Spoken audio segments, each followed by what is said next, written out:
loving parents, you had a Yes. loving family. Yes. So do you have any idea of like, why do you think you still grew up without having that sense of self-worth? I think when you have a family and you're growing up in a lower middle class family in the Bronx, it's about survival. It's about being good to other people, about treating your neighbor this way or that way, but they don't focus on like, you gotta treat yourself really well. You gotta really, take care of yourself. As I got older, I realized I was like, something's wrong. Something's not working in my relationship. Something's happening, what it is. And it had nothing to do with anybody else. It was me. We're also taught from very little these fairy tales of like, this guy's gonna come along and he's gonna save you and he's gonna be on a white horse and you're gonna live happily ever after. That's when you're gonna live happily ever after. So you're waiting for someone to bring you your happiness. It's so twisted, you know what I mean? It's like, you gotta be happy on your own. Now I can talk about it in that way, but if you would have asked me, I would have been like, I'm a hopeless romantic. I really am waiting for that. And now I realize that the love that I've been searching for in somebody else was inside of me. Like, that's my goal with both kids. Even with, Max, even though he's a boy, it's like, be good on your own. Be happy on your own. If somebody, like sometimes they'll come from school and it's like, oh, so-and-so didn't want to play with me. I said, they don't want to play with you, that's okay. There'll be always other people to play with you. Aren't you fine here coloring by yourself? Are you happy? Aren't you fine sitting in your room reading a book, playing with your dog? Are you happy? Yes. So that's all you need. If somebody wants to come and join in that happiness, then that's fun. That's fine. We want that, but we don't need that. What do you hope that women of all ages are going to learn from you doing a video like Booty? Because Yeah. You really showed that you can be 45 years old and age is irrelevant. Right. And you can be sexy and you can be smart and accomplished and a great dancer and performer. And a lot of women, I think, would look at that and go, wow, like, I could maybe think about myself differently. I'm up there standing next to a 24-year-old in a bathing suit.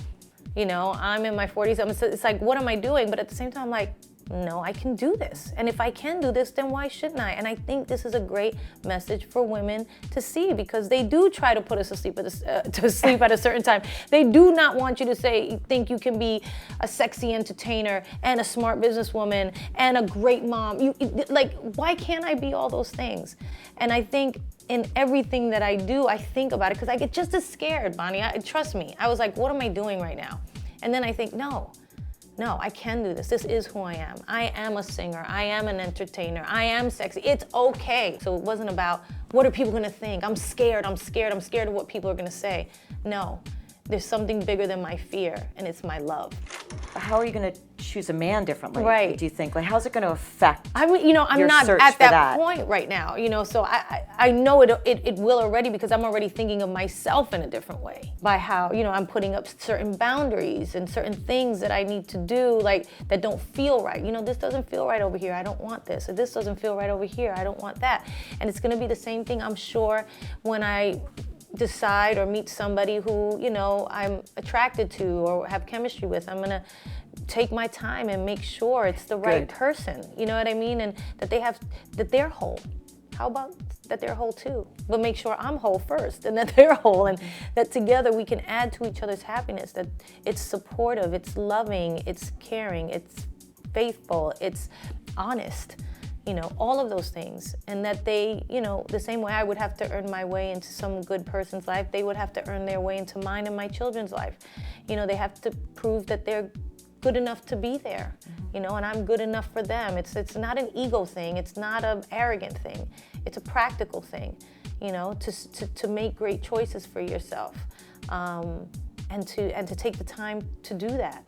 And to know you have to be good on your own to do that. Because sometimes what I would do is, I didn't want to be alone, so I just filled it up. Somebody, come on in, you know what I mean? And that's not the way to do it.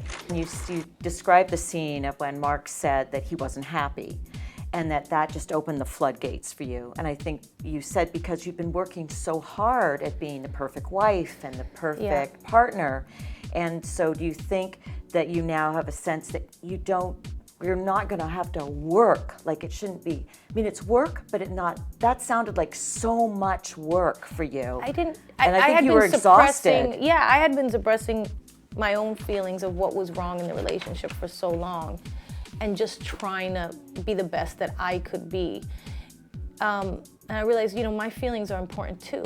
And when he said that, it really was like a light bulb. It was like, oh, if you're not happy, I'm not happy. Why are we make believing? What are we doing here? This doesn't make sense, you know?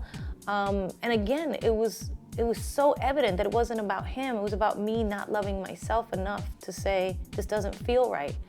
I would have gone on with it for a long time. It was actually a blessing in disguise, you know, as painful as it was.